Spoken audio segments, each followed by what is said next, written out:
Travis Wayne Goodsell. Still working on the title. Joseph Smith and the Treasure of the Knights Templar. Joseph Smith and the Holy Grail of the Knights Templar. Still pondering Joseph Smith and the Ark of the Covenant of the Knights Templar. I don't know if it'll make much of a difference since YouTube and their analytical program is purposely designed to suppress my views for people, or recommendations for people, thanks to the current church.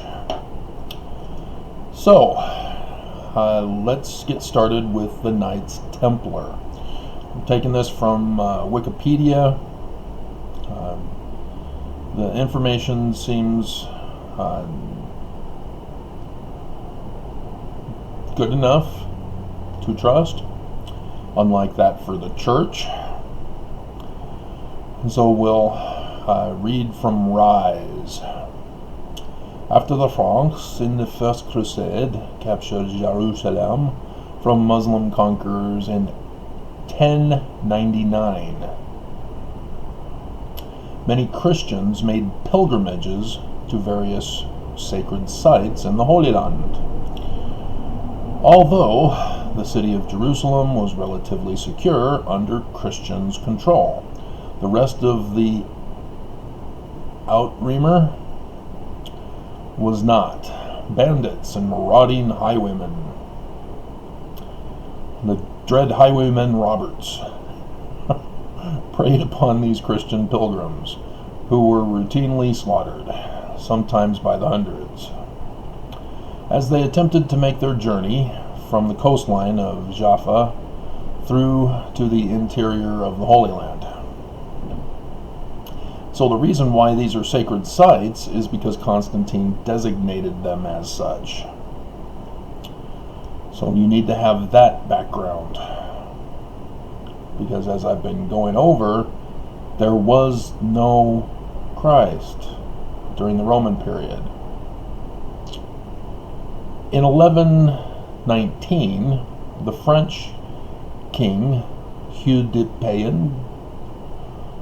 Payens, do you pronounce the S? It's been so long since high school, approached King Baldwin II of Jerusalem and Warmond, Patriarch of Jerusalem, and proposed creating a monastic order for the protection of these pilgrims. That's an all-male monastery, group or order. King Baldwin and Patriarch Warmond agreed to the request, probably at the Council of Nablus in January 1120, and the king granted the Templars a headquarters in a wing of the royal palace on the Temple Mount in the captured Al-Aqsa Mosque. The Temple Mount had a mystique because it was above what was believed to be the ruins of the Temple of Solomon. Still to this day, there have been no evidence to identify the Temple of Solomon. They've found the Temple of Jerusalem, but they can't connect it to Solomon and especially to David.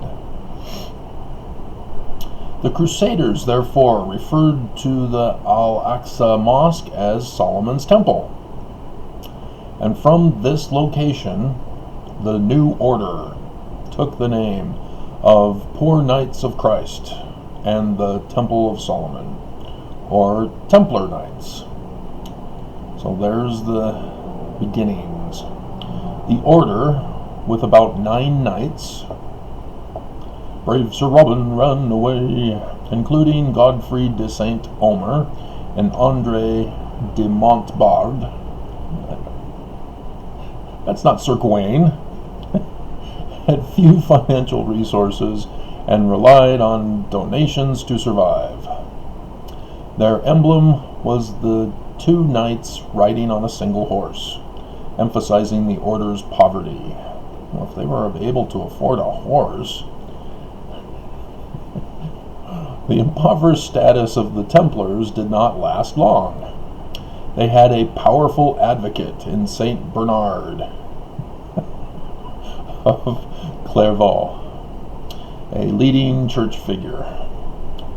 The French abbot, primarily responsible for the founding of the Cistercian order, butchered that one, of monks, and a nephew of André de Montbard, one of the founding knights. Bernard put his weight behind them and wrote persuasively on their behalf in the letter in praise of the new knighthood.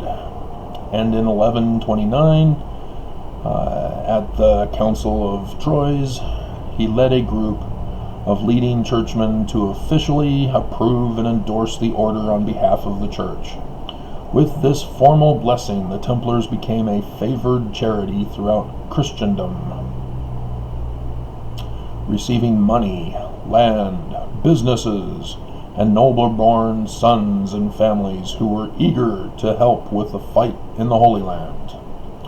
Another major benefit came in 1139. So yes, pay attention to what Trump's about to do in the Holy Land, and those who will be eager to fight in that battle. When Pope Innocent, its papal bull Omne Datum Optimum, exempted the order from obedience to local laws. Yay! Crime spree! Or what is that? Can't remember. There's a TV show that talked about having one night to commit crimes. Or was it a movie? Anyway. This ruling meant that the Templars could pass freely through all borders, were not required to pay any taxes, and were exempt from all authority except that of the Pope. Yay! The original tax deduction for religion. With its clear mission and ample resources, the order grew rapidly. Templars were often the advance shock troops in key battles of the Crusades, as the heavily armored knights and their war horses would set out to charge at the enemy ahead of the main army bodies in an attempt to break opposition lines. Who's writing this? One of their most famous victories was in 1177 during the Battle of Montgizard, where some 500 Knights Templar Knights helped several thousand infantry to defeat Saladin's army of more than 26,000 soldiers. Wow. That's Book of Mormon battle stuff. Huh. Although the primary mission of the order was militaristic, relatively few members were combatants. The others acted in support positions to assist the knights and to manage the financial infrastructure. The Templar order, though its members were sworn to individual poverty, was given control of wealth beyond direct donations. A nobleman who was interested in participating in the Crusades might place all his assets under Templar management while he was away, accumulating wealth in this manner throughout Christendom, and the Outremer, the order in 1150 began generating letters of credit for pilgrims journeying to the Holy Land, deposited their valuables with a local Templar preceptory before embarking, receiving a document indicating the value of their deposit. Then used the document upon arrival in the Holy Land to retrieve their funds in an amount of treasure of equal value. The innovative arrangement was an early form of banking and may have been the first formal system to support the use of checks. It improved the safety of pilgrims by making them less attractive targets for thieves, and also contributed to the Templar coffers. Based on this mix of donations and business dealings, The Templars established financial networks across the whole of Christendom. They acquired large tracts of land, both in Europe and in the Middle East. They bought and managed farms and vineyards. They built massive stone cathedrals and castles. Oh, with the symbols. The Da Vinci Code. They were involved in manufacturing, import and export. They had their own fleet of ships, and at one point they even owned the entire island of Cyprus. The Order of Knights Templar arguably qualifies as the world's first municipal corporation. Yay. So, what it doesn't tell you is how they got to this rise. It's indicated that they were exempt from all authority except that of the Pope. Pope Innocent, I believe it is. Yeah. Pope Innocent II. But they don't explain what happened. Let's see, what was the date for that? 1139. Yeah. Well, there was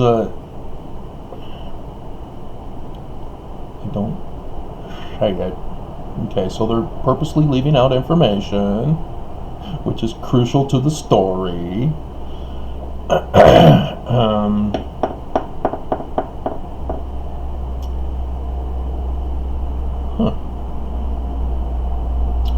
Interesting. Templars were abolished on 22 March 1312.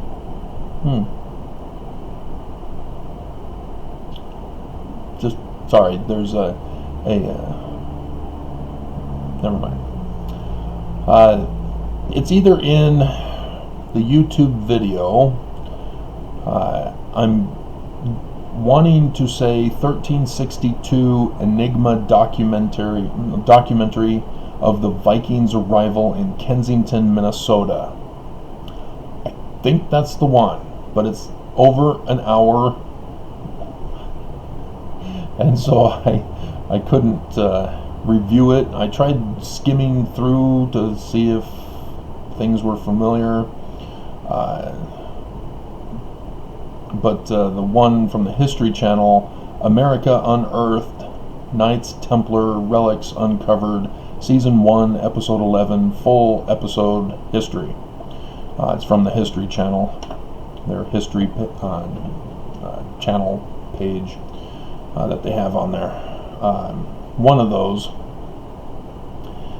is the video that I got my information from, as the guy who was an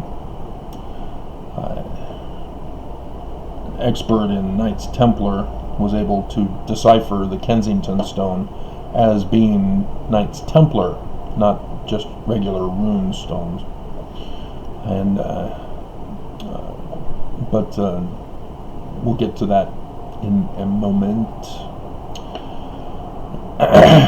The information of how the Knights Templar got started is that Pope Innocent II requested the Knights Templar to go dig beneath the Temple Mount to see if they can find some of these treasure monument or treasure relics of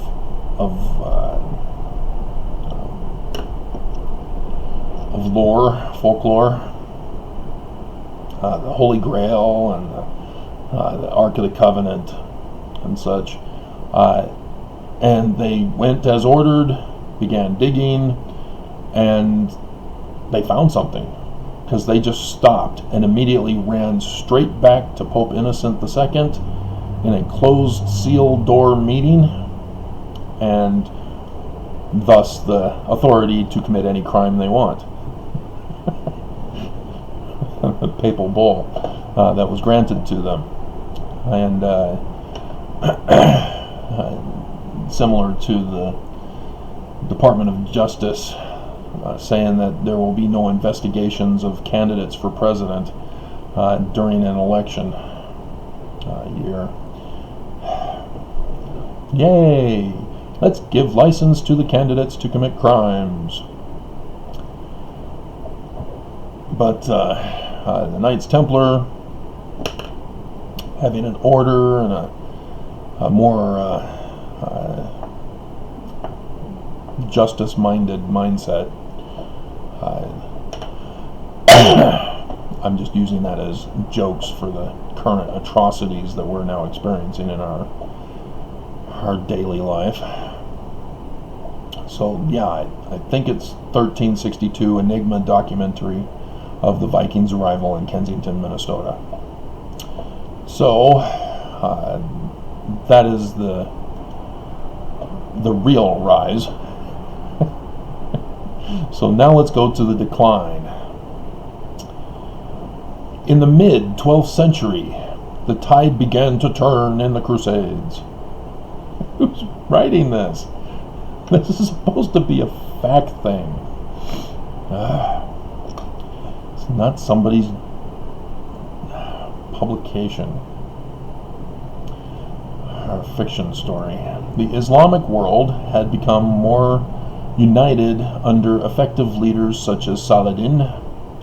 Dissension arose among Christian factors in and concerning the Holy Land. Wonder why? Because the Knights Templar. The Knights Templar were occasionally at odds with the other two Christian military orders, the Knights Hospitaller. Welcome to the party, may I take your hat? And cape. And the Teutonic Knights. And the decades of internecine feuds weakened Christian positions, both politically and militarily. After the Templars were involved in several unsuccessful campaigns, including the pivotal Battle of Hattin, Jerusalem was recaptured by Muslim forces under Saladin in 1187. I believe there's a movie about trying to take that back. Is it the Battle of Jerusalem? Can't remember. There's Anne Hathaway, I think, is one of the women in there. Maybe it's, I can't remember. Anyway, the Holy Roman Emperor Frederick II reclaimed the city for Christians in the Sixth Crusade of 1229 without Templar aid, but only held it for a little more than a decade. In 1244, the Ayyubid dynasty, together with Khwarizmi mercenaries, recaptured Jerusalem, and the city did not return to Western control until 1917, when, during World War I, the British captured it from the Ottoman Empire. And then Indiana Jones found the Ark of the Covenant. The Templars were forced to relocate their headquarters to other cities in the north, such as the seaport of Acre, which they held for the next century. It was lost in 1291, followed by their last mainland stronghold, Tartus, in what is now Syria, and Atlit in present-day Israel. Their headquarters then moved to Limassol on the island of Cyprus, and they also attempted to maintain a garrison on tiny Arward Island, just off the coast of Tortosa. In 1300, there was some attempt to engage in coordinated military efforts with the Mongols via a new invasion force at Arward. I'm getting grade school literary flashbacks of being forced to read in class. And I remember the one time where the word damn was in the text.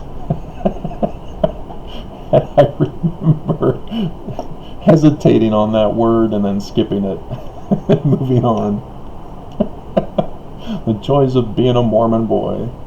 In 1302 or 1303, however, the Templars lost the island to the Egyptian Mamluk Sultanate, or Nati, Sultanati, in the siege of Arward.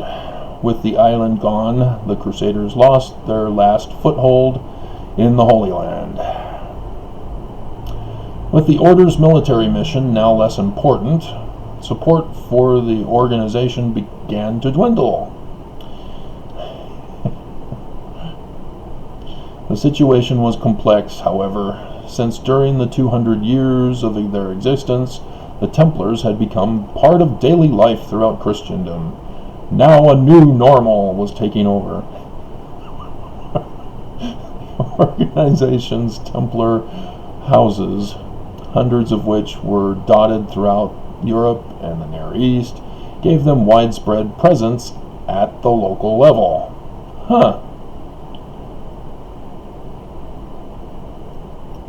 That's why the church is doing a land grab right now. The Templars still managed many businesses, and many Europeans had daily contact with the Templar network, such as by working at the Templar farm or vineyard, or using the order as a bank in which to store personal valuables. The order was still not subject to local government, making it everywhere a state within a state, just like the church. Its standing army, though it no longer had a well-defined mission, could pass freely through all borders. And yeah, we got that. You said it in the Rise, the Papal Bull. This situation heightened tensions with some European nobility, especially as the Templars were indicating an interest in founding their own monastic state, just as the Teutonic Knights had done in Prussia. And the Knights Hospitaller were doing in Rhodes. In 1305, the new Pope Clement V, based in Avignon, France, sent letters to both the Templar Grand Master Jacques de Molay and the Hospitaller Grand Master Folc de Villaret to discuss the possibility of merging the two orders.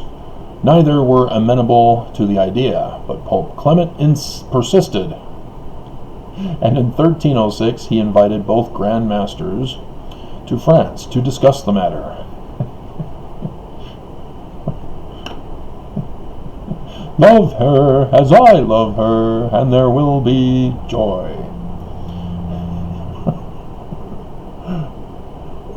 De Molay arrived first in early 1307, but de Villaret was delayed for several months. While waiting, de Molay and Clement discussed criminal charges that had been made 2 years earlier by an ousted Templar and were being discussed by King Philip IV of France and his ministers. It was generally agreed that the charges were false, but Clement sent the king a written request for assistance in the investigation. According to some historians, either it's fact or it's not. King Philip, who was already deeply in debt to the Templars from his war against England, decided to seize upon the rumors for his own purposes. He began pressuring the church to take action against the order as a way of freeing himself from his debts. At dawn on Friday, March 13th, 2020, Friday, 13 October, 1307, a date which will live in infamy. Now, you don't need to put Friday the 13th. We all caught on. King Philip IV ordered de Molay and scores of other French Templars to be simultaneously arrested. The arrest warrant stated with the phrase "Dieu n'est pas content." Yeah, it's been many decades. Nous avons des ennemis de la foi dans le royaume. God is not pleased. We have enemies of the faith in the kingdom. You guys do talk about it, don't you? Yep, there it is. Okay. Claims were made that during Templar admissions ceremonies, recruits were forced to spit on the cross, deny Christ. They've got the Holy Grail! They had to rescue it from the killer bunny, but they got it, and engaged in indecent kissing. They were gay? Is that what they called gay people back then, as those who engaged in indecent kissing? Brethren were also accused of worshiping idols. What idols could they have been worshiping? And the order was said to have encouraged homosexual... We got that from engaged in indecent kissing. This is what happens when you create a monastery. These allegations, though, were highly politicized without any real evidence. You mean they didn't catch him in the act? Still, the Templars were charged with numerous other offenses, such as financial corruption, fraud, and secrecy. You have committed the crime of secrecy. Many of the accused confessed to these charges under torture. Confess that you have been in secret. I will not. I'm not dead yet. Still, the Templars were charged with numerous other offenses, such as... I already read that. Many torture, even though the Templars denied being tortured in their written confessions. I wasn't tortured. This is my willing confession that Pope King Philip IV is God, and I am dirt.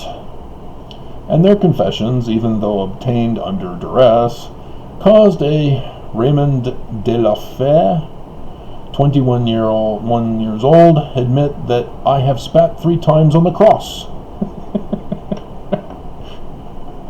Because if it was 2 times, you just get a slap on the wrist.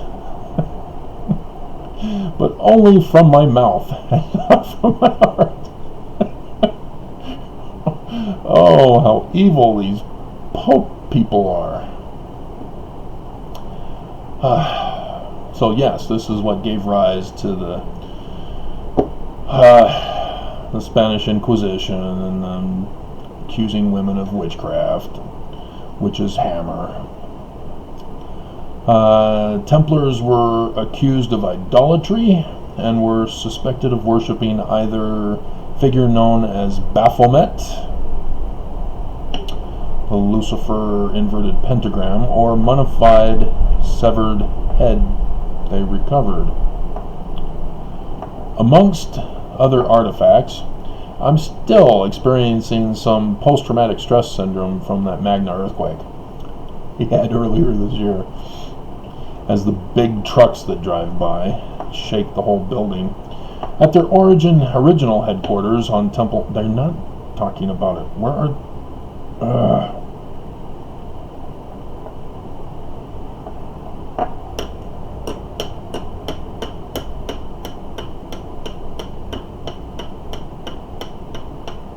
They're not talking about it. Did they completely change this now? Hello, Holy Grail. Where was I?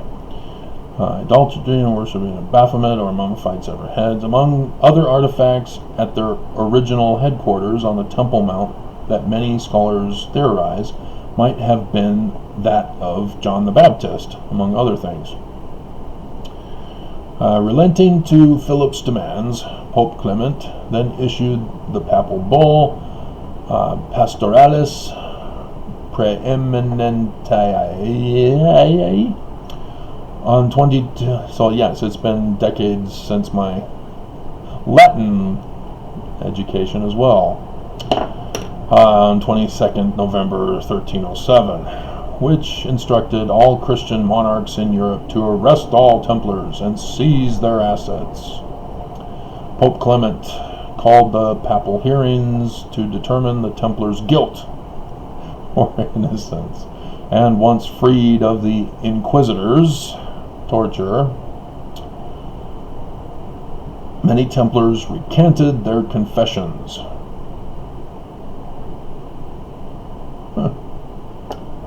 I wasn't telling the truth, I just didn't want to die. Some had sufficient legal experience to defend themselves in the trials. Oh, really? Were you able to convince them you were not a duck?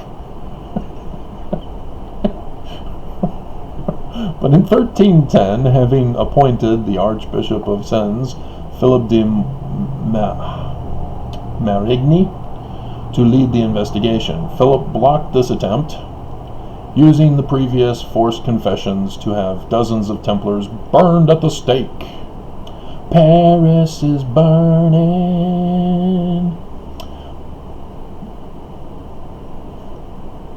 No, that's a different event. Different Paris burning. While Philip threatened military action, Dawkins sings that song, by the way, in case you didn't know. Unless the Pope complied with his wishes, Pope Clement finally agreed to disband the order, citing the public scandal that had been generated by the confessions. They didn't talk about it. Did they take it out? Am I looking at a revised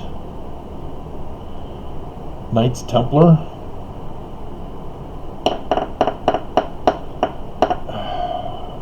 Because I'm not saying it.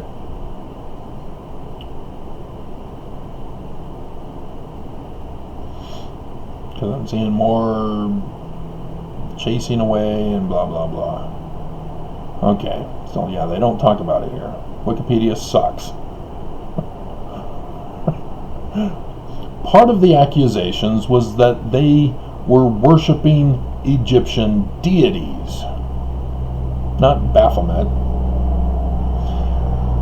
and that they were giving more attention to the religion of the Egyptians than they were to Pope Clement IV.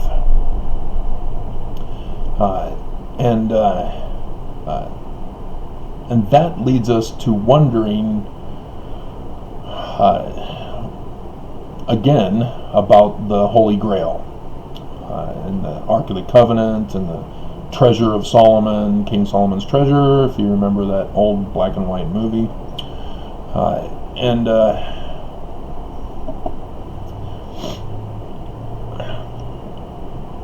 that lends to the whole reason for their formation in the first place by Pope Innocent II,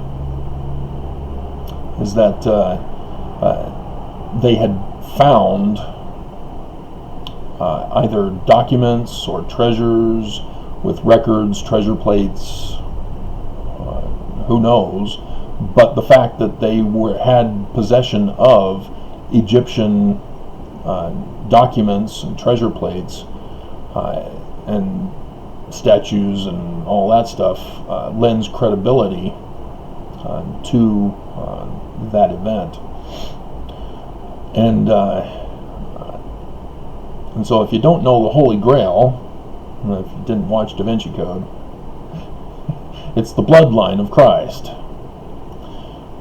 And the Knights Templar were part of the order to protect its secrets, and became wealthy from that first papal bull. And so what happened, that again Wikipedia is not telling us either, but I believe is in the video, 1362 Enigma documentary of the Vikings' arrival in Kensington, Minnesota. I hope it's the right one, but nonetheless, there is. Should have brought up the Canadian map.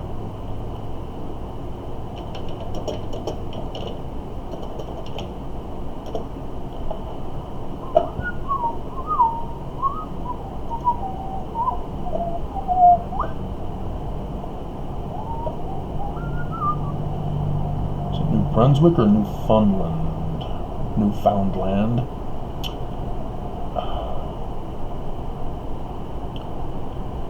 Nova Scotia. There it is. Nova Scotia. In Nova Scotia, the same video, I'm hoping it's the 1362 documentary, there is a well that was dug by Knights Templars much later than 1362, and there were those who went down into the well after it was built, and they got to a certain level, and there was an inscription or writing informing them that beyond this point is the treasure. So they proceeded further downward to find the treasure. And in so doing, the place triggered a booby trap, and it flooded. And so nobody's able to go any further anymore. And thus nobody knows if there is any treasure or if it was just a trap in the first place.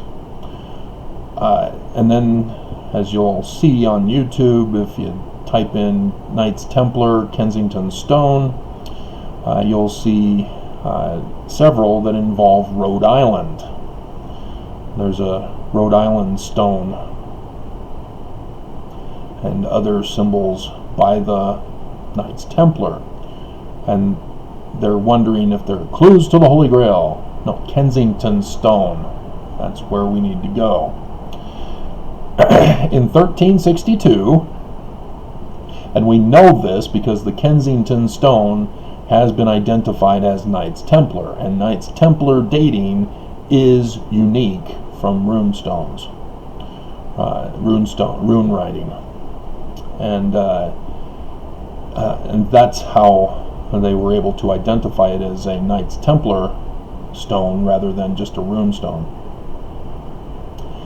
And 1362 is identified and confirmed because Knights Templar back up the date on whatever document they're doing. That's how it's unique. And so they were in America in 1362. And when did Columbus sail the ocean blue? 1492. But didn't find America. He found the Caribbean islands. Nonetheless, the Knights Templar were here in America. As indicated by Wikipedia, they had a fleet of ships at one point in time. They were sailors. They could sail the ocean, and thus did so in 1362 as they came to America by ship and arrived in Kensington, Minnesota, which is right by the border of the Dakotas. And the Kensington Stone has been translated as a land purchase document. The Knights Templar bought America from the Mandan Indian tribe of the Dakotas.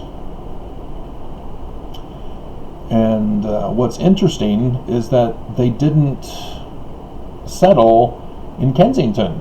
That's just where the stone document signing was recorded.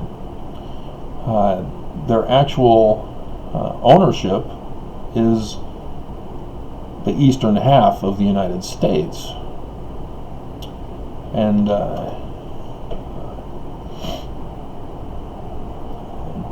And we know that there is further evidence of Knights Templar in southern Illinois. And in southern Illinois, the whole land is called Little Egypt. Now, if you look at Wikipedia or even other sites, they'll just tell you, oh yeah, a guy had been to Egypt and he came back and it said it looked just like Egypt, and so he called it Little Egypt. No, there were documents on either tablets or even metal plates that had Egyptian characters that were not after the Egyptian manner. It was almost as if somebody else who was unfamiliar with the practice of carving was doing his own thing, mimicking the Egyptian characters. Knights Templar. And so with these types of things, people are easily dismissive and call fake and fraud and there's nothing to it, nothing to see here, move along. But no, this is important because of the impact that the Knights Templar had and the outright hunt to destroy them. You can't dismiss that and say that there is nothing to it. Nothing to see here, move along. I'm not dead yet. And so, what's interesting, and nobody else has made this connection to, except for sort of one guy, but he doesn't know the connection. But we'll get to it. As ship sailors, they have to know the skies and the movements of the stars, which you can only see at night. And so they were skilled at star charts in order to sail the seas at night. And that comes into play in southern Illinois. And those of you who already know are going, oh, whoa, no way. We're getting there, but it may be another hour or two.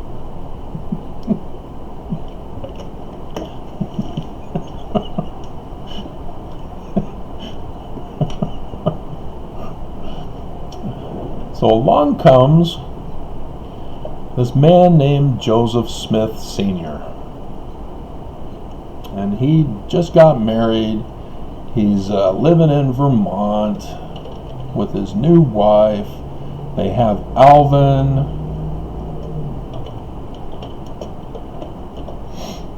And then Alvin is a Celtic name for elf.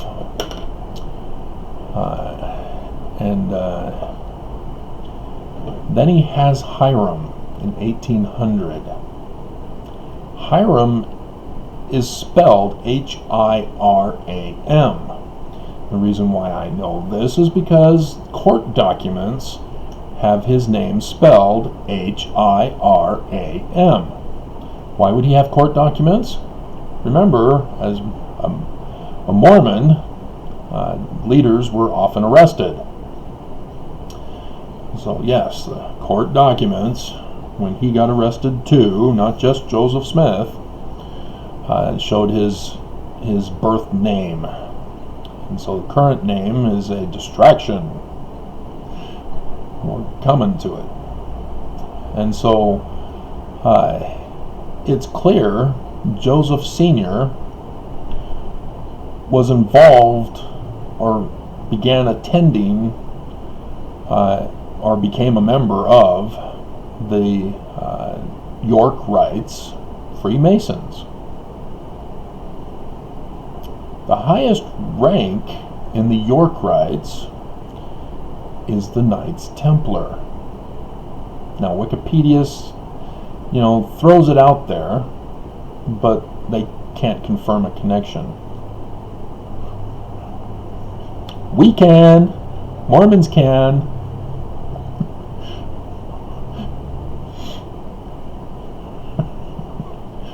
Buried treasure plates in Egyptian? I'm sure you've all caught on already. And so the Holiness to the Lord parchment, that's a star chart. It's not magic or Mormonism in the magic worldview, D. Michael Quinn.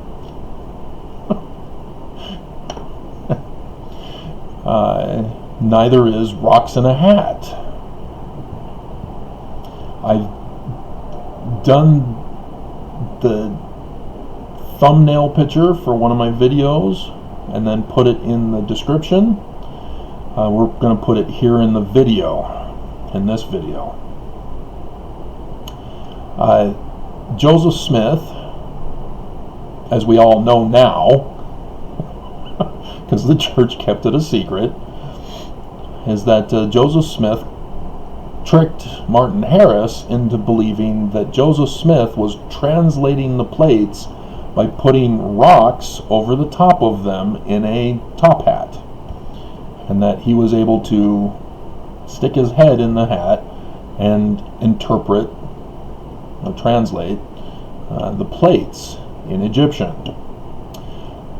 How did he get those again? He says that it was in the hill Cumorah, buried in the hill Cumorah under a rock.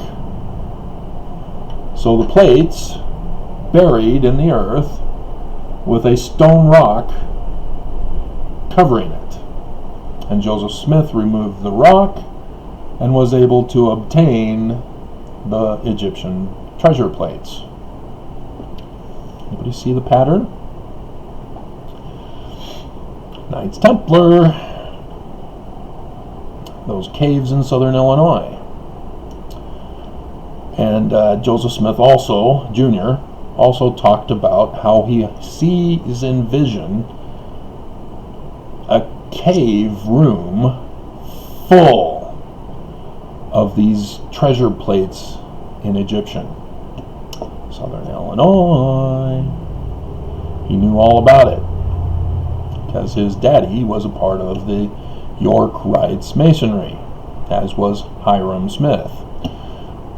Hiram was in Palmyra.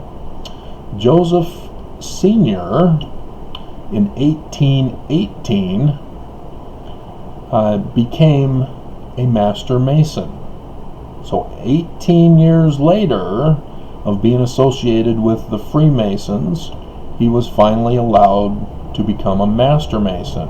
And becoming a Master Mason grants you your own temple. Temple of Solomon, as they understood it. And it was the Ontario Lodge number 23 of Canandaigua, New York. And so, as all church history researchers do, they all know to connect other people who have claimed association with Canandaigua, New York, during the time Joseph Smith Sr. was the Master Mason. Right? Because you don't just not do a thorough history and research, you do a thorough history and research. You don't just stop and say, oh, okay, yeah, Freemason and Ontario Lodge number 23 of Canandaigua, New York. Oh, but it says a citation is needed, therefore. There are other publications, even those of a more modern dating, that list famous people in Masonry. And that's where you can find both Hiram and Smith Sr. So yes, it's well established. He was not only a Freemason there, he was the Master Mason there. And so why Wikipedia I mean the church, is withholding that information can only be because of the information that the church withheld about Heber C. Kimball.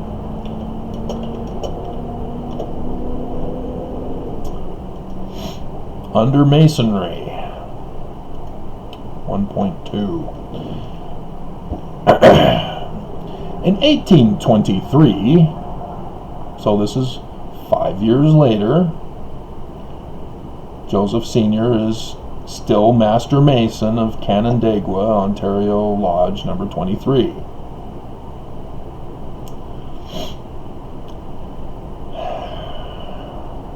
Kimball received the 3 craft degrees of Freemasonry.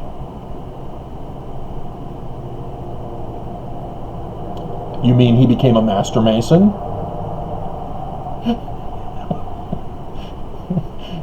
In the Lodge of Victor Flats, which is now red because there's no link to it anymore, Ontario County, New York. Well, wait a minute. 3 degrees, and I'm still, because there seems to be anachronisms put on our more modern history. I've been doing that anachronism thing yesterday or the day before, explaining it to you with the Bible. It appears that York rights are now being called degrees as well. So instead of the highest rank, it's the 10th degree as Knights Templar. I can't confirm that back in Joseph Smith's time. Because it appears that degrees are the Scottish rights. This is why it needs to be clarified, because if York rights are also degrees, okay. But I've confirmed that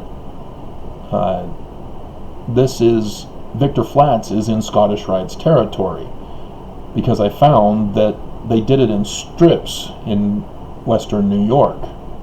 You have a York rights territory. This is where Brigham Young grew up and lived. And then you have Palmyra and Canandaigua as a York rights strip. Then you have the Victor Flats strip, where Brigham Young moved after 1829, where Heber C. Kimball was either already there or moved there. I haven't done too much with Heber C. Kimball's life yet. And then you have the Batavian Press, which is York rights again. So I've confirmed that that's how they did their jurisdictions. They don't have, in the same town of Canandaigua, multiple lodges for different lodges.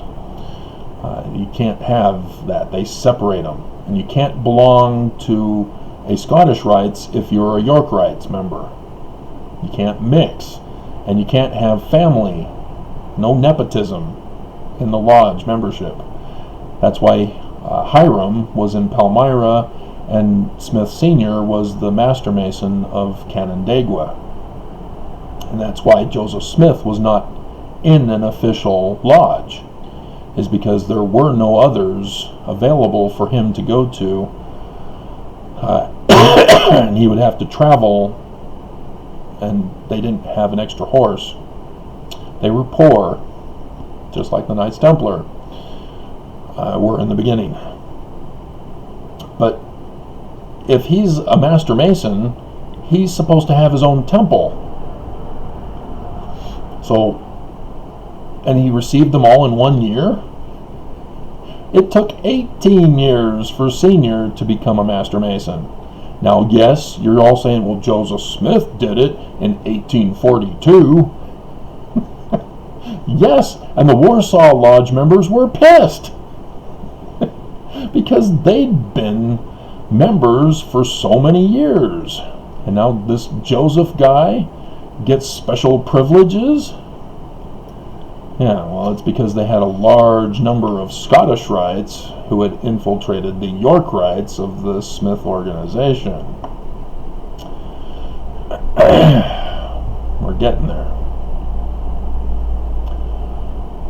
Ontario County, New York. And in 1824, the very next year, Heber sent a petition to the chapter at Canandaigua, New York. You mean Ontario Ontario.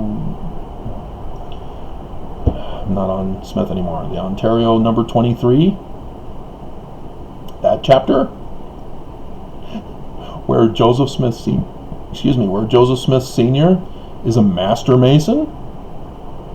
Why aren't you mentioning him? They do get it right to receive the York Rite degrees. See, again, they're saying degrees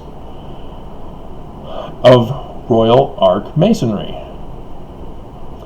Why is it degrees in the plural rather than degree? Because 3 craft degrees, yes, but York Rite degrees of Royal Ark Masonry? There's only one Royal Ark Masonry degree, if it's supposed to be called a degree. It's the 7th rank. So if it is degree, okay, but I'm thinking that they're using anachronisms to impose Scottish rites over York rites. The highest degree of the Scottish rites, by the way, is 33. That's the honorary. 32 is the highest rank. 33 comes into play a lot in these latter days. His petition was accepted. By who? Who? He gets accepted to the 7th degree Royal Ark Masonry when all he had for credentials was Master Mason of the Scottish Rites? Again, you're not supposed to mix, and you can't just skip levels, especially from a 3 to a 7. What are you trying to pull off here, Heber? Although, as Heber C. Kimball reported, anti-Masons had burned down the chapter building in Canandaigua. No. The documents were preserved despite the burning down. And those documents are now why we are able to give a citation in Wikipedia, but nobody is willing to put it in there. He thought the evidence was gone, and that he can just say whatever he wanted to about this, leaving out key information. See, because Canandaigua does not link you to Joseph Smith. It just goes to Canandaigua. They don't have that link system in place here where it would be very handy to have. Because, let's see.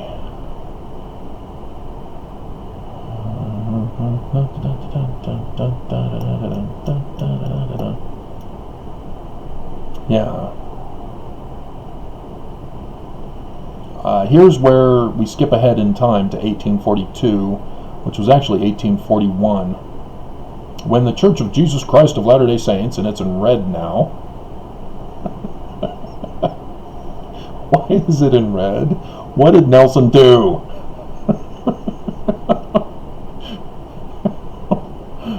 Established itself in Nauvoo, Illinois. Kimball was one of the original petitioners. It wasn't Joseph Smith. It was Heber C. Kimball and somebody else. Brigham Young. They're not telling you this. Why aren't they telling us? He was a junior deacon. He remained active in Freemasonry throughout his stay in Nauvoo. Seriously? No, you don't put this. But was not active once he moved to Utah Territory? Are you kidding me? The whole endowment ceremony that Brigham Young created was patterned after the Masons. He was not active. I call BS. There was no lodge in Utah. The church became the lodge.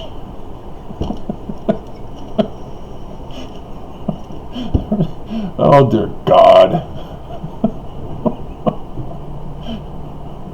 And so, yeah. Oh, we don't know anything about it. Oh, is that what the 3 degrees are? He was a master mason? Oh, Canandaigua? Joseph was there? Oh. I don't know that guy.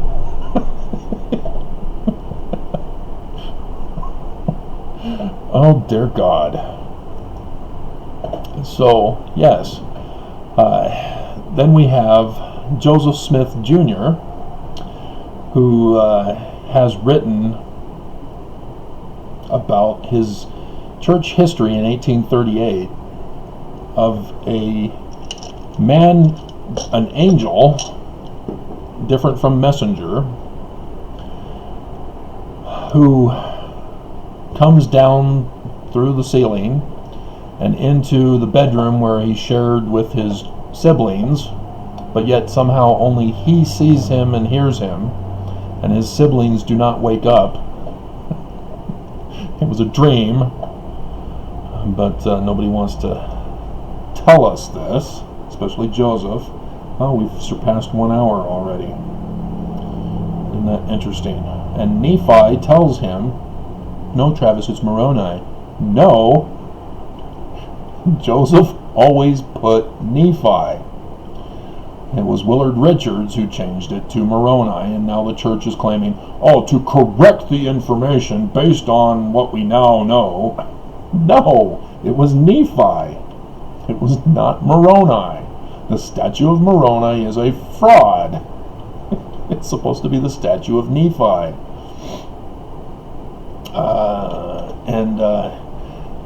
This messenger comes to him and tells him some information overnight.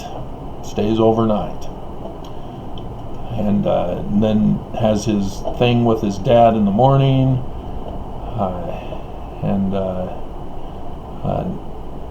Dad tells him he should listen to the angel.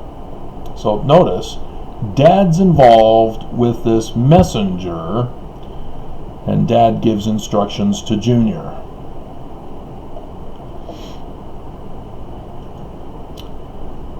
And this is in 1823. After Joseph Smith then put back information for the spring of 1820 for God and Heavenly Father's first vision. Dream. Didn't happen. It's code. Because Joseph is told not to join any churches, but while helping to use his hat to find buried treasure, silver in this case, with Josiah Stoll in the area of Harmony, Pennsylvania, north of Pittsburgh, not Susquehanna River Harmony, which was not Harmony, it was just Susquehanna County, Susquehanna River.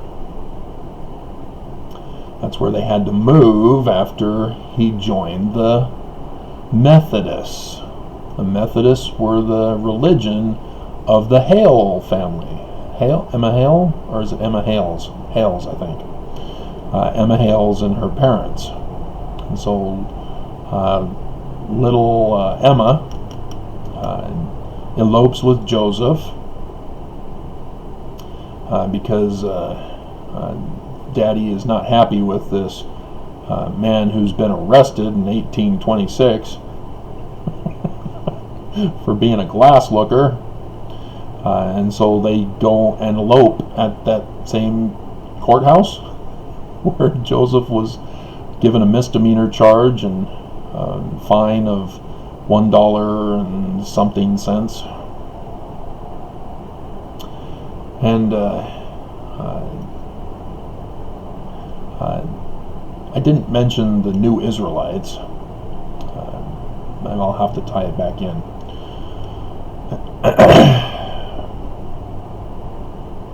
But yeah, so Code. He doesn't tell an accurate history of himself. Interestingly, in Lucy Mack's biography, when talking about the incident after the first vision where he goes to his mom, I've learned for myself that Presbyterianism is not true. She doesn't talk about joining the Presbyterians or anything about that. I got the book, the original book, that had to be corrected after the church tried to cover up some information in the book. But she gets to that point and says, I refer you to my son's account. What? What are you doing? No, you could have confirmed or refuted information about that incident, and she doesn't. Huh. And so that's important to know. There was a Presbyterian preacher or leader who was the one in charge of Alvin's death in 1823. The same year that that messenger Nephi comes to visit Joseph Smith overnight.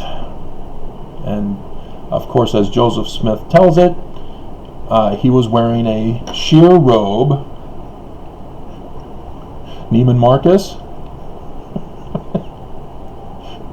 so that he could see that he was naked. That was interesting.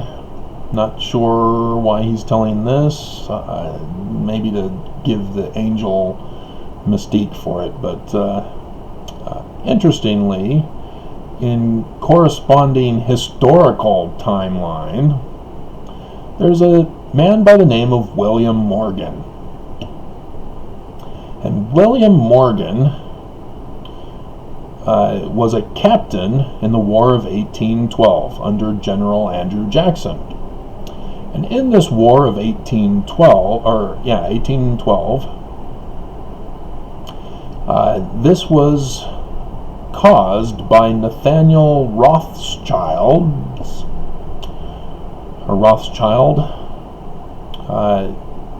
who Amherst, the patriarch of the family, moved from Prussia or Germany to England. As Jews, they were not allowed to own land, and so Amherst was a banker.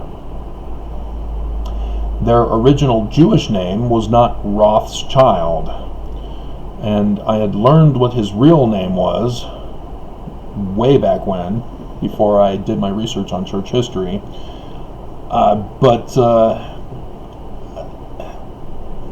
I can't find anywhere online now what his original Jewish name was. And of course Wikipedia is no help on that. But it's not Rothschilds.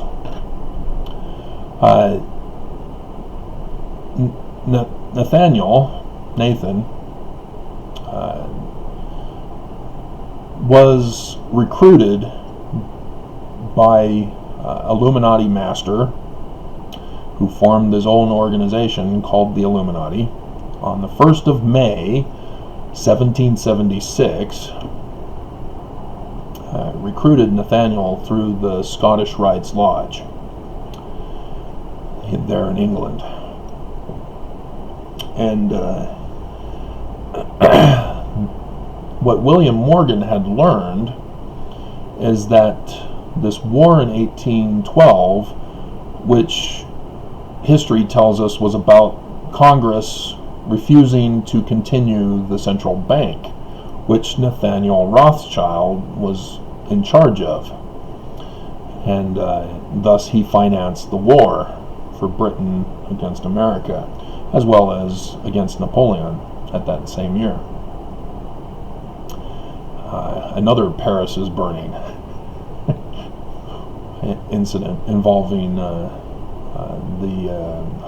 holy day. Well, I guess it's a holy day, but it's not religious. It's a civil holy day for Parisians. Parisians, I think, is Persia. Parisians.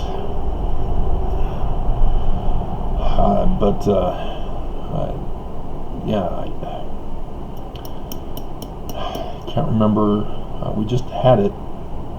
I think it's on May 15th every year, isn't it? Or is it? No, Cinco de Mayo is Mexican. Anyway, that was also caused by the Illuminati. And all of these destroying of governments and replacing it with a new world order was the pattern of the Illuminati. And the Rothschilds were a money funding operation. So that gave them the money to do all their work.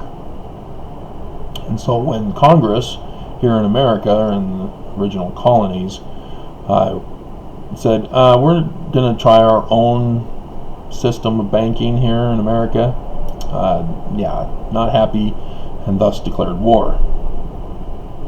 And William Morgan was a part of that. And he had learned all about this infiltration of the Illuminati into the Scottish Rites.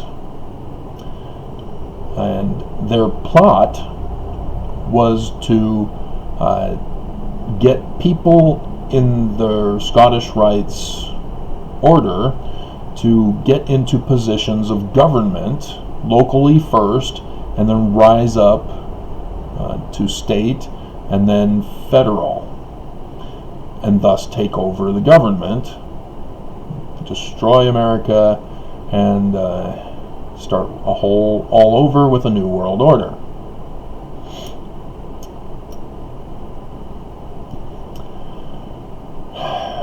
So if any of you are making the connection to today's time events, yes, you're correct.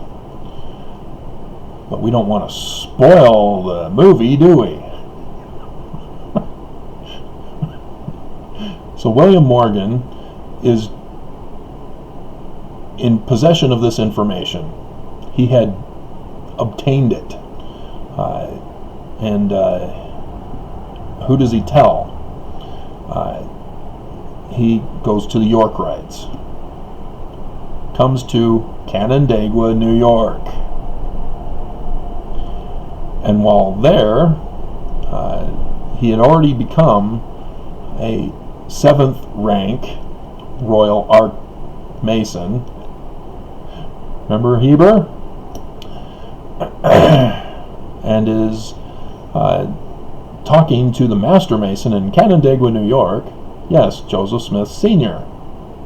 Because Smith Sr., in the book published by the Batavian Press under William Morgan's name, which was not his book, which is not even by him, which was by David Miller, the press guy, to recoup the loss of the actual book that William Morgan was writing. Because William Morgan had got a contract agreement with the Batavian Press to work on 2 books. And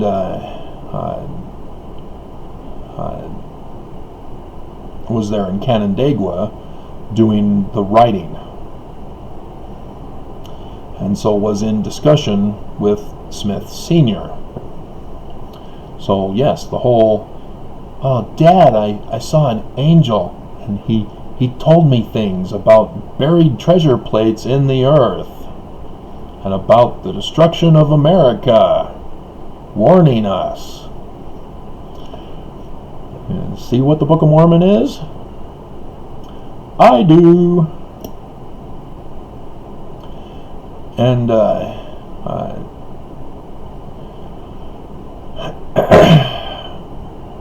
and so William Morgan is arrested. They finally found out about him in 1826. September 1826. Remember, Joseph Smith tells us that he goes to the Hill Cumorah once a year during the Feast of Tabernacles, that first year, or was it this final year? Was that the Feast of Tabernacles? I'd have to go back and check timeanddate.com. I can do that now. Let's get confirmation here. Because there was a sign in the heavens when Joseph Smith got the plates. So let's see, timeanddate.com,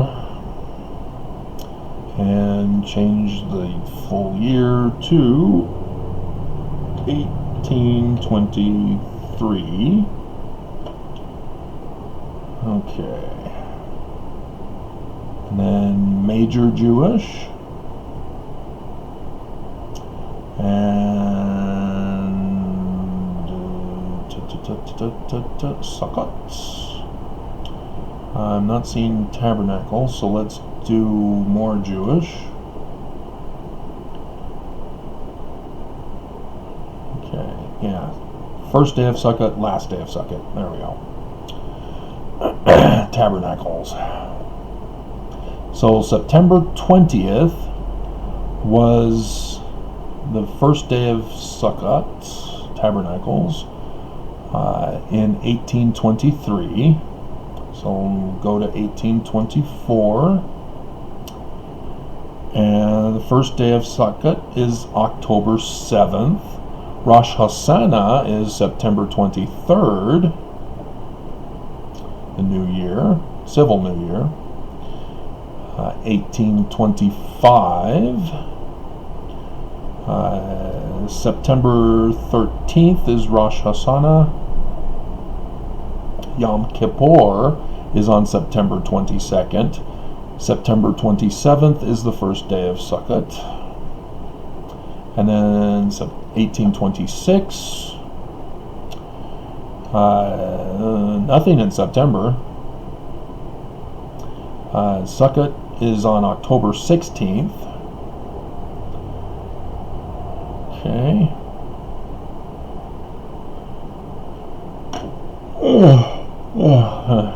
So this year, when Joseph Smith said he went as usual to be educated by this messenger about the end of the world and how to translate the plates of Egyptian buried in the earth. So 1827, September 22nd is Rosh Hashanah, the new year. That's when the sign occurred, was on the new year. Interesting. But it's not the sign of the Son of Man, but it was very, very close. And so when you read in the Book of Mormon, which had to be replaced, remember? 116 pages of the first manuscript were destroyed by Martin Harris. Huh. Oh, he was an anti-Mason in Palmyra? Huh. Yes, William Morgan was arrested in 1826 in September. And the second time around, it was very clear they were not going to let him write that book and publish it. And so Joseph Smith Sr., as the Master Mason, arranged to have William Morgan secreted as a crime. You have committed secrecy.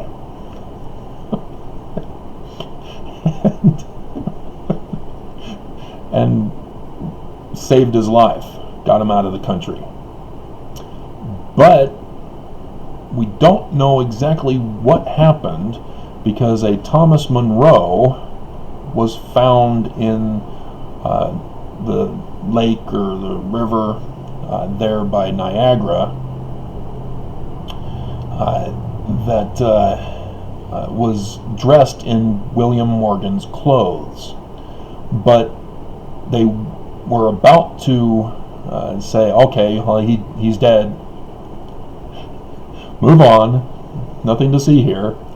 But his wife, Monroe's wife, was looking for her husband, didn't come home, and got to see the body and said, "That's my husband. What's he doing dead? Why is he in this other man's clothes?" Oops! Uh-oh! And so the sheriff got involved, hired a tracker. The tracker tracked William Morgan into Canada, where he learned that Morgan had been given a choice, that he could stay there and have a farmstead and a wife, or he could take a horse, go to the East Coast where a ship will be waiting for him, and he can sail away. He chose to take the horse and sail away. His wife was never involved. She never knew anything about this. She couldn't know. Otherwise, they could torture her and get her to confess. "I'm a witch. Yes, I'm a witch. I spat on the cross 3 times." And so she was left out of it, as well as his children. He got on board the ship, and the records indicate that the ship sank.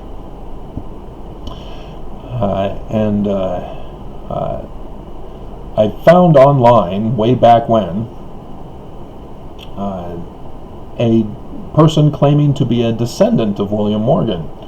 And he is telling the story of how William Morgan was picked up by fishermen after the shipwreck, taken to the Caribbean islands, and on one of those islands he lived for a time, and got himself a wife, and then went out fishing one day.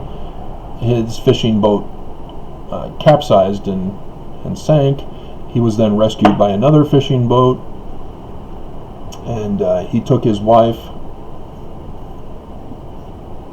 to Honduras, where he set up a banana plantation with his new family. And his bananas were then sold in America, and the port had York Rites Freemasons that owned that port to ensure that nobody knew the origin of the bananas.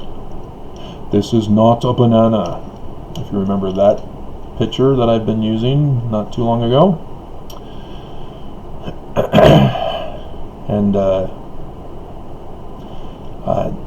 the guy thought that the church knew. He believed that the Bergamite church was in on all this, that they knew and were the true successors and are good, and that's why the church has a visitors center and such down there in Honduras, right by his plantation. I'm thinking as I'm reading this that they were spying on him. Trying to find out if this was the same William Morgan. But his wife, first wife, was remarried to a much older man. It wasn't for sex, it was for her care. Because women can't have jobs back then. They can't live on their own back then, and thus needed a man to take care of them. And yes, it's horrifying, but that's the way things were back then. And she joined the church some years later, and William Morgan was the first among the 8 baptized members in 1838 or 10. Can't remember the exact number, but William Morgan was one of them. And the wife, when they moved to Nauvoo, her house was right across the street from Joseph Smith Jr.'s house. And because she was not in on what happened in the origin, she followed Brigham Young. But her and her new husband eventually said, we're not interested in this church anymore, and they left and moved away. And so that's that for that. And so yes, now you see a bigger picture now, don't you? This is why it's important to do actual research and not just listen to Mormonism and the Magic Worldview, or No Man Knows My History, or Rough Stone Rolling, because they don't do the complete research necessary to find out the big picture. And you especially can't trust the church. Oh dear God. But Joseph Smith in 1840, I think I saved that document. I came across it as if you remember, I transferred my documents to the computer to make a file of all my publications, and saved that one. Let's see, published in progress. I think that's where, yep, there it is. 19 July 1840. Joseph Smith talking to the traveling 12, again calling all of them now Judas, after calling Brigham Young Judas in 1839. But Joseph Smith, magistrates, he refers to the mountain cities.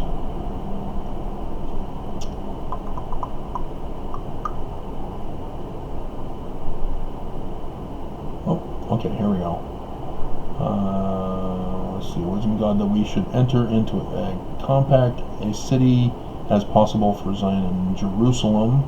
He separates them. Zion and New Jerusalem are two separate cities. How long will it take? Property come up. Yeah, let's see. And I prophesy in the name of the Lord that the state of Illinois shall become a great and mighty mountain, as a city set upon a hill that cannot be hid.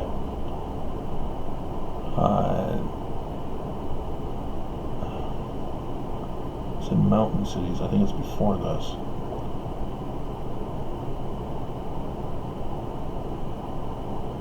There were several versions of this.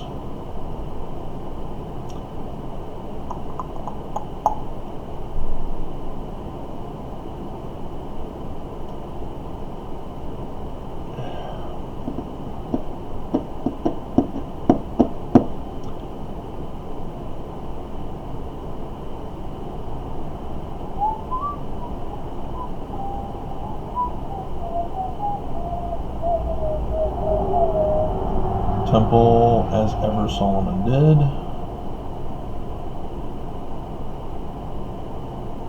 Okay, where are you?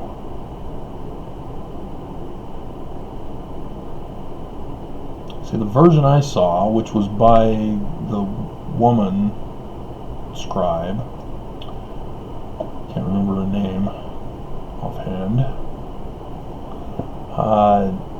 she refers to it as the mountain cities of Zion and New Jerusalem. This version, which does say it's Martha Jane Knowlton, it's the Corée B. So maybe I need the Corée A. So where's it? I haven't gotten to the Corée A part yet then. That's in a different file I haven't come across. Alright. So it must be the A file that Joseph Smith says the mountain cities of Zion and New Jerusalem. And if you remember Isaiah, in the mountain of the Lord's house,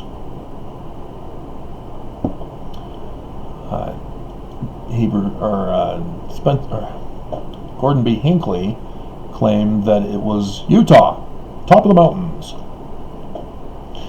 And yeah, no. Joseph had in mind of building a city, a mountain city for the Lord's house, and in Illinois, not in Missouri. Though he did want a temple in Missouri, just like he had a temple in Kirtland and a temple in Nauvoo, but that was not his. It was taken over by a new architect after he died.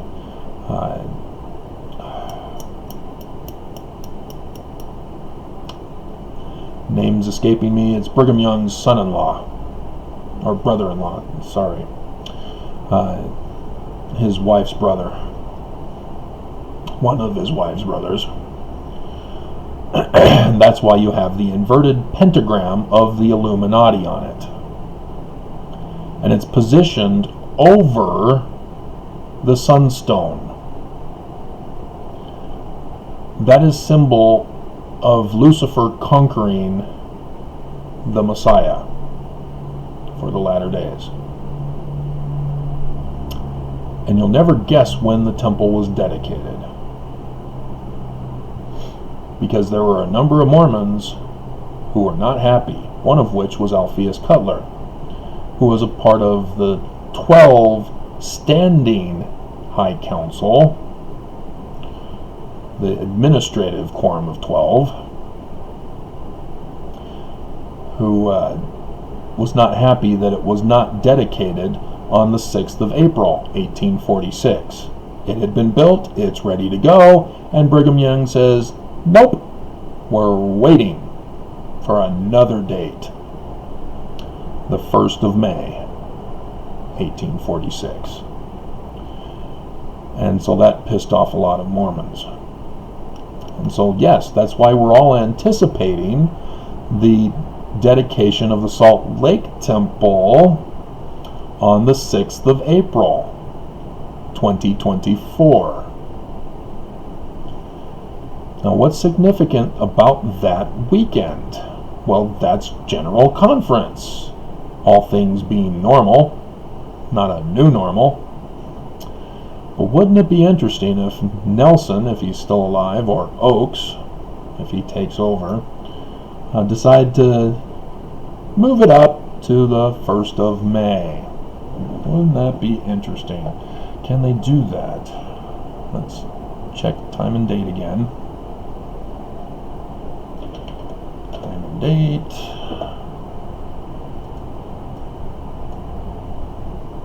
24. 1st of May would be Wednesday. 1st of May is also the first quarter moon. Is that correct? So new. And no, it's third quarter moon. Interesting. But 8th of April, 2024 is the total solar eclipse. The third day of darkness. The one that crosses the one that occurred on 21st of August 2017. And where do they cross? Well, the first one in 2017 passed over Missouri, Independence, and Adam on Diamond. The second one, or the third one, because there's a second one that crosses in 2023. The one that crosses it in 2024 passes over Kirtland and the Joseph Smith farm in Manchester. Isn't that interesting? It's almost as if they knew the path. that they knew southern Illinois was going to be significant. Interesting. But yes, it crosses in southern Illinois, right where the Knights Templar are believed to have buried their treasure plates in Egyptian in the caves, as the Smiths write the Book of Mormon, giving the date of 23rd September 2017 right there in the first chapter of the Book of Mormon. First Nephi, chapter 1, Lehi has a dream, and it's John's revelation sign in chapter 12. It's a precise date. Sorry, Matthew, we know the day and the hour. That's why I did the birth video of the Christ. Joseph Smith refers to him as a mortal. Thus, the Holy Grail, the bloodline. Dum dum dum. X marks the spot for the Knights Templar is where the mountain cities of Zion and New Jerusalem of this eventual bloodline is to rule. When America is destroyed or in jeopardy, and the Knights Templar are supposed to save America, save the Constitution. Remember Joseph Smith? The Constitution will hang by a thread, as we traditionally hear about it. He talks about it in the 1841 as well.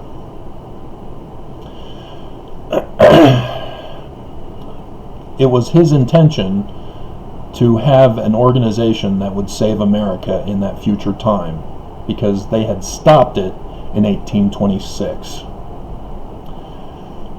But he was assassinated. His organization usurped by the Illuminati, of whom they were trying to save America from. And that organization settled here in the desert in violation of Jesus' words in the book of Matthew, chapter 24, and established their headquarters with the inverted pentagram of the Illuminati, of Lucifer, all over the place. Carved in stone, carved on bronze on the Eagle Gate there on State Street. They control the state of Utah, and they are helping to perpetuate the coronavirus. They're helping to spread it and escalate it. They are not shutting down the church.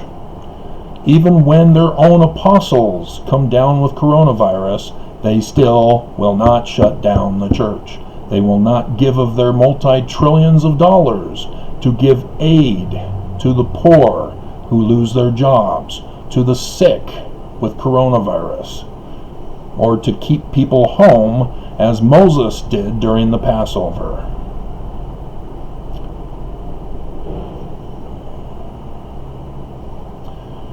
So this is the story of Joseph Smith and the Holy Grail of the Knights Templar. And like I said, there's more information to plug into this, but this is the summation.